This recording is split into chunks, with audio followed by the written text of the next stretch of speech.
बेटा बस एक चीज़ है जो अध्यात्म की सबसे बड़ी दुश्मन है, वो है प्रचलित संस्कृति। और प्रचलित संस्कृति का वर्तमान में सबसे बड़ा वाहक है सिनेमा। तुम्हें जो भी कुछ सिखा रहा है, यकीन मानो सिनेमा सिखा रहा है। और ये भी मत कह देना कि सिनेमा तो समाज का दर्पण है, तो सिनेमा वही दिखा रहा है जो समाज में पहले से मौजूद है। गलत बात। समाज में बहुत कुछ मौजूद है, सिनेमा सब कुछ नहीं दिखाता। सिनेमा भले ही वो सब चीज़ें ही दिखाता हो जो समाज में मौजूद हैं, पर सिनेमा उनमें से कुछ चीज़ें चुन चुन कर दिखाता है जो तुम्हें उत्तेजित और आकर्षित करती हैं। समाज में तो संत भी हैं, मुझे बताना संतों पर कितनी पिक्चरें बनती हैं। तो जो लोग कहते हैं ना कि अगर सिनेमा बुरा है तो इसका कारण ये है कि समाज बुरा है, सिनेमा तो बस वही दिखा रहा है जो समाज में है। समाज में क्या कबीर और रैदास नहीं है? तुम्हारी पिक्चरों में कबीर और रैदास का जिक्र भी कितनी बार आता है। तुम्हें बर्बाद करने में अगर एक चीज़ का सबसे बड़ा योगदान रहा है तो वो है फिल्में और टीवी। और ये बात मैं घर के बड़े बूढ़े की तरह नहीं कह रहा जो ऊब जाता है टीवी की आवाज़ से। ये बात मैं बहुत ध्यान और विचार के बाद कह रहा हूँ। हम सबकी चेतना हमारी चेतना है ही नहीं, हमारी चेतना फिल्मी है। तुम सब ने बहुत कुछ सीख रखा है और बहुत तुम्हारी धारणाएं हैं, और तुम्हारी वो सब धारणाएं टीवी और सिनेमा से आ रही हैं। तुम भले अपने आप को शिष्य नहीं मानते हो, लेकिन तुमने गुरु बहुत बना रखे हैं, और तुम्हारे गुरु यही सब हैं जो फिल्मों के पर्दे पे नजर आते हैं, जो पर्दे के पीछे हैं। पटकथा लेखक, निर्माता, निर्देशक और ये फिल्मी कलाकार, जो कि कलाकार भी कम ही हैं। उनमें से अधिकांशतः तो जिस्मों के सौदागर हैं। अधिकांश का गुण ये नहीं है कि उन्हें अभिनय की कला आती है, उनमें से अधिकांश का गुण ये है कि उन्होंने अपना जिस्म कामुकता की दृष्टि से उत्तेजक बना रखा है। अगर बात सिर्फ अभिनय कला की होती तो उसमें से बहुत सारे हैं जो कहीं नजर नहीं आते। तुम्हें पता भी नहीं है कि जिनको तुम अपने विचार कहते हो वास्तव में फिल्मी विचार हैं। जिनको तुम अपनी भावनाएं बोलते हो वास्तव में फिल्मों ने दी हैं तुमको। पर उन भावनाओं को लिए फिरते हो, उन भावनाओं को पोषण देते हो, उन्हीं भावनाओं पर जीते हो, मरते हो। यहां तक कि तुम्हारे चेहरे के जो भाव हैं वो भी तुम्हारे नहीं है। तुम्हारे देखने का जो तरीका है, ये जो टेढ़ी तिरछी चितवन है, ये भी तुम्हारी नहीं है, ये तुमने फिल्मों से सीखी है। कभी कभी तो तुम्हें देख करके साफ बताया जा सकता है कि ये तुम किस फिल्म के किस दृश्य की नकल कर रहे हो। कभी कभी तो तुम्हारी लिखी बात पढ़ूंगा व्हाट्सएप इत्यादि पर और कहूंगा ये 1987 में पिक्चर आई थी, उसकी अभिनेत्री ने मध्यांतर के ठीक पहले जो बोला था वहां से आ रहा है। और जिन देवी जी ने लिख के भेजा उन्हें पता भी नहीं है कि वो सिर्फ नकल कर रही हैं, बेबसी में नकल कर रही हैं। उन्हें लग रहा है कि ये तो मेरे जज्बात हैं, मेरे व्यक्तिगत जज्बात हैं। कुछ व्यक्तिगत नहीं है। हमें सिखाने वाला, हमें संस्कारित करने वाला, हमारे भीतर मूल्य और धारणाएं भरने वाला अगर अभी कोई एक सबसे बलशाली और प्रभावी संस्थान है तो वो है सिनेमा। वो सिनेमा हमारे उन्नयन का, हमारी तरक्की का भी वाहक बन सकता था, पर खेद की बात है कि वो हमें नर्क में ढकेलने का कारण बना हुआ है। जो मूल्य सिनेमा के पर्दे पर दिखाए जाते हैं वो अति गर्हित मूल्य हैं। जब तुम पिक्चर में कहते हो कि कोई हीरो है, नायक है, तो उसमें नायकत्व होना भी तो चाहिए ना, हीरोइज्म होना भी तो चाहिए ना। पर देखो तुम्हारा हीरो वास्तव में कौन है? एक लुच्चा। गौर से देखना कि जिनको तुम हीरो कहते हो उनके किस ऑन स्क्रीन पर्सोना को तुम सबसे ज्यादा पसंद करते हो। जब वो लुच्चे हैं, लफंगे हैं, और तुम बिल्कुल बाग बाग हो जाते हो, क्योंकि बुराई अच्छाई से ज्यादा आकर्षित करती है हमेशा। हीरो एक पवित्र शब्द है, हर कोई नहीं हीरो हो जाता। नायक का मतलब होता है वो जो तुम्हारा नेतृत्व कर सके। नायक का मतलब होता है वो जिसको तुम आदर्श की तरह देख सको। और देखो तुम्हारी पिक्चरों में कौन नायक बना बैठा है, और वो उसको नायक बना देते हैं, तुम उसका अनुकरण भी कर ले जाते हो। घटिया से घटिया आदर्श सामने रख रहे हैं तुम्हारे ये निर्माता, निर्देशक, पटकथा लेखक, नायक, सब। नायिकाएं तो कहना ही क्या। गिरे से गिरा जो आदर्श हो सकता है जीवन का, वो तुम्हारे सामने रखा जा रहा है और तुम अपनी बेहोशी में उसको पिए जा रहे हो, स्वीकार किए जा रहे हो। कौन है तुम्हारा नायक? मुझे बताना कि ये जो तुम्हारे सबसे ज्यादा प्रचलित हीरो हैं, इन्होंने श्रद्धा दर्शाता कोई पात्र अभिनीत किया है कभी? कर सकते भी हैं, बताओ मुझे। यहां बैठे हो तो तुम सब कहते हो श्रद्धा सबसे ऊंची चीज है। तुम्हारे इन नायक नायिकाओं ने किसी श्रद्धालु का कोई किरदार अदा करा है कभी?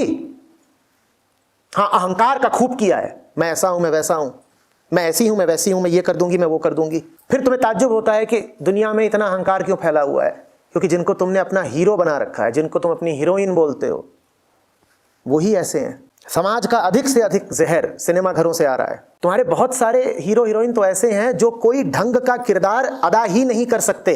मुझे बताना तुम्हारे आज के कलाकारों में कौन है जो कबीर साहब का किरदार अदा भी कर पाए? कम से कम तुम्हारे जो टॉप के हीरो हैं इनमें तो कोई भी नहीं है। तुम कल्पना भी नहीं कर पाओगे कि उनमें से कोई कबीर का किरदार अदा करने के लिए कबीर साहब की कुछ समझ तो होनी चाहिए। निर्देशक भी नायक को क्या बताएगा कि कबीर कैसे थे, जब कबीर से उसकी कोई समीपता ही नहीं।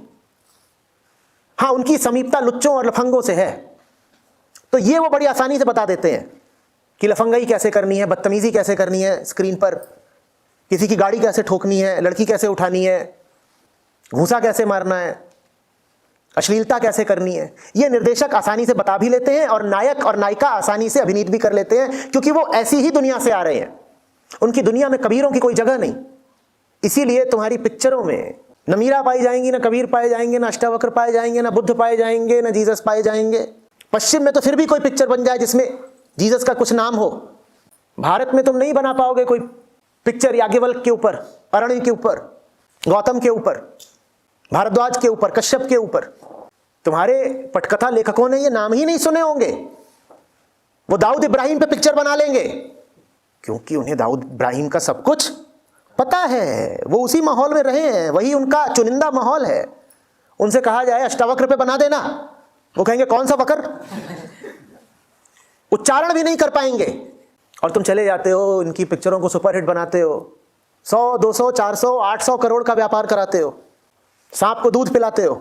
ये कुछ दिखा रहे हैं पर्दे पर ऐसा जो तुम्हारी चेतना को ऊंचाई दे, देखे जाते हो और कह देते हो मनोरंजन। ये मनोरंजन नहीं है, ये मनोविकार है। मनोरंजन ही है असल में। रंजन शब्द का दो तरफा अर्थ होता है। रंजन का एक अर्थ होता है खेल और रंजन का दूसरा अर्थ होता है गंदगी। जब किसी चीज पर कोई दाग धब्बा लग जाता है ना, तो उसको कहते हैं वो चीज रंजित हो गई। तो ये मनोरंजन ही है, ये मन को गंदा करने के काम है। नहीं, बिल्कुल नहीं। तुम्हें क्या लगता है कि तुमको अगर कोई ऊंची चीज परोसी जाएगी तुम उसे देखोगे ही नहीं? ऐसा है क्या? अगर ऐसा है तो जब टीवी पर महाभारत आती थी तो सड़क पर कर्फ्यू क्यों लग जाता था? कुछ अच्छा भी दिखाया जाएगा तो तुम देखोगे, पर दिखाने वाले की नीयत तो होनी चाहिए ना। उसके लिए तो ज्यादा आसान तरीका यही है कि कुछ वाहियात दिखा दो, लोग ज्यादा आसानी से चंगुल में आ जाएंगे। अब क्या करें? मैं तो चाहता हूं कि इस पूरे सिनेमा को ज़बरदस्त चुनौती दूं। मैं तो चाहता हूं कि जिन लोगों को उसकी लत लग चुकी है, नशे में गिरफ्तार हो चुके हैं, उनको किसी तरीके से होश में लाऊं। अरे इतना नहीं आसान है। वहाँ पर अफीम, हेरोइन, कोकीन सब कुछ है। आप जा रहे हो उनको बेसन का लड्डू चटाने, इतनी आसानी से उनकी लत थोड़ी छूट जाएगी। जब तुम एक लुच्ची पिक्चर को 500 करोड़ दे दोगे तो तुमने किसके हाथ में 500 करोड़ रुपए की ताकत रख दी? एक लुच्चे के हाथ में तुमने 500 करोड़ की ताकत रख दी। अब वो उस 500 करोड़ का क्या इस्तेमाल करेगा? बनाएगा ही नहीं, उनका जबरदस्त प्रचार करेगा तुम्हारे ही दिए हुए पैसे से। तुम्हारे ही दिए हुए पैसे से वो तुम्हारे ही ऊपर प्रचार थोप देगा। उनके हाथों में ताकत तुम ही तो दे रहे हो टिकट खरीद खरीद के, बिना ये सोचे कि अब वो इस ताकत का इस्तेमाल तुम्हारे ही खिलाफ करने जा रहे हैं। इनकी ये साजिश है कि ये पूरी दुनिया को अपने ही जैसा बना देना चाहते हैं। इनके पास न धर्म है न सत्य है। जिसके पास न धर्म होता है न सत्य होता है, उसे धर्म और सत्य से बहुत बड़ा खतरा और दुश्मनी होती है। और उसका प्रकट या अप्रकट मिशन एक ही होता है, धर्म को खत्म कर देना है, सत्य को छुपा देना है। तो वो अगर पिक्चर भी बनाएगा या नॉवेल भी लिखेगा तो उस नॉवेल की कहानी कुछ भी हो, उसका आखिरी उद्देश्य एक ही होगा, ये साबित करना कि सत्य जैसा तो कुछ होता ही नहीं।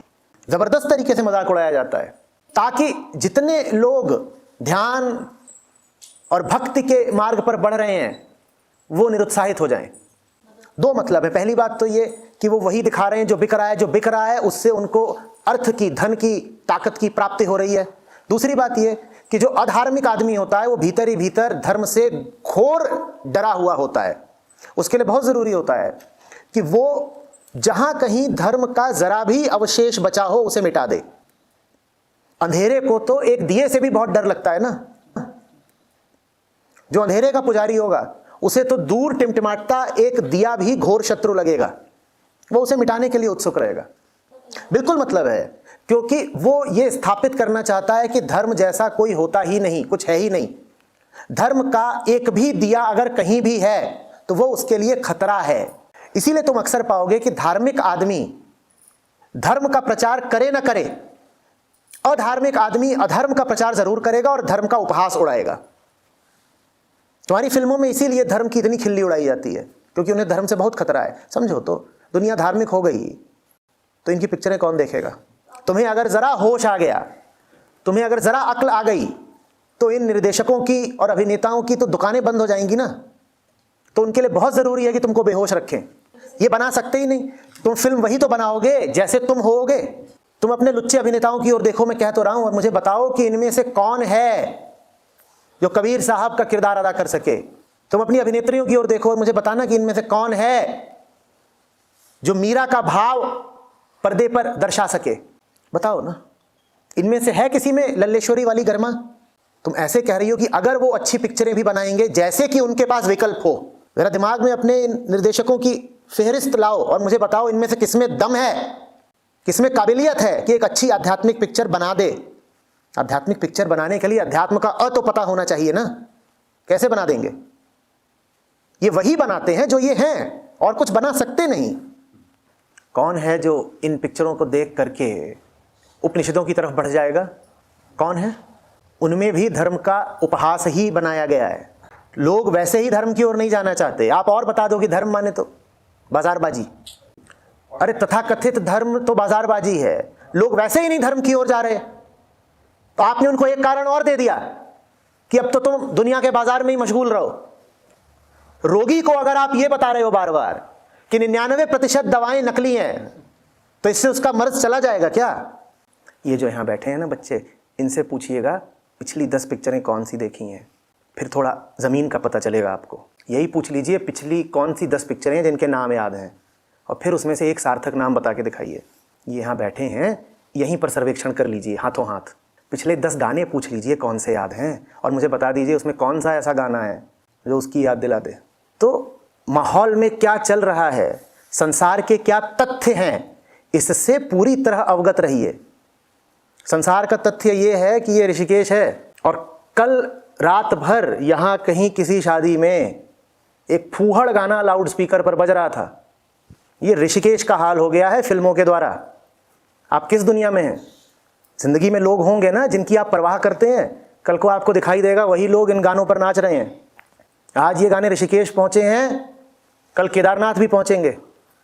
आज ही तो हुआ था, वहाँ जो मंदिर है उसके सामने से गुजर रहा था मैं, वहाँ बच्चों की पूरी एक टोली आई हुई थी। ठीक उस वक्त जब तुम लोग पोस्टर चिपकाने गए हुए थे, देखा था वहाँ बहुत सारे। मंदिर के अंदर फूहड़ गाना चलाया जा रहा था। ये मंदिरों में भी घुस आए, और आप कह रहे हैं नहीं नहीं नहीं कोई बात नहीं। कब चेतेंगे? जब सब बर्बादी हो जाएगा। आज शाम की ही बात है, गगन और उज्जवल थे, तुमने भी सुना होगा। 14 से 16 की उम्र के लड़के लड़कियां थे, किसी स्कूल से लाए गए थे, शायद इसलिए कि आश्रम घूमो मंदिर घूमो। वहीं पे खड़े होकर के बिल्कुल ही फूहड़ गाने मंदिर के अंदर चला रहे थे, और कोई उन्हें टोकने वाला भी नहीं था, क्योंकि अब सभी ने हार मान ली है। सभी ने यह स्वीकार ही कर लिया है कि अभद्रता जीत ही चुकी है, अब इसका विरोध करके कुछ होगा नहीं। सब करीब करीब हथियार डाल चुके हैं, क्योंकि जमाना बहुमत का है। बहुमत तो उन्हीं का हो गया। गलत आदर्श बैठाए जा रहे हैं ना। जिस जगह पर किसी कृष्ण को, बुद्ध को, अष्टावक्र को बैठना चाहिए, कहते हैं ना I look up to someone. मन पर किसका कब्जा होना चाहिए? किसी फरीद का, बुल्ले शाह का, कबीर साहब का, उसकी जगह मन पर किसका कब्जा हो गया है। और ये बहुत बहुत खतरनाक हालत है। आप माने या ना माने, लेकिन अब ये आर पार की ही लड़ाई है, इसमें तटस्थता की गुंजाइश खत्म हो चुकी है। क्योंकि ये जो हैं अब चढ़ आए हैं, बिल्कुल ये घरों में घुस आए हैं। टीवी, मोबाइल, इंटरनेट के माध्यम से इन्होंने सीधे घर के अंदर हमला बोल दिया है। ऐसा नहीं है कि अब वो जो कर रहे हैं अपने क्षेत्र में कर रहे हैं, अपने क्षेत्र में नहीं कर रहे, वो अब वो जो कुछ कर रहे हैं वो आपके घर के अंदर, आपके मन के अंदर कर रहे हैं। उनका निशाना आपका मन है। वो पवित्रतम जगह को गंदा कर देना चाहते हैं। अनुमति नहीं दी जा सकती।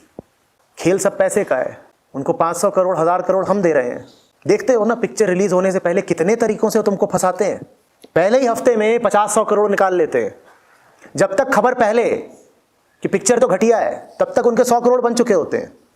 जैसे मिशनरी हो, तो वो मिशनरी ही हैं। किस धर्म के, ये समझ लीजिए, अधर्म के मिशनरी हैं।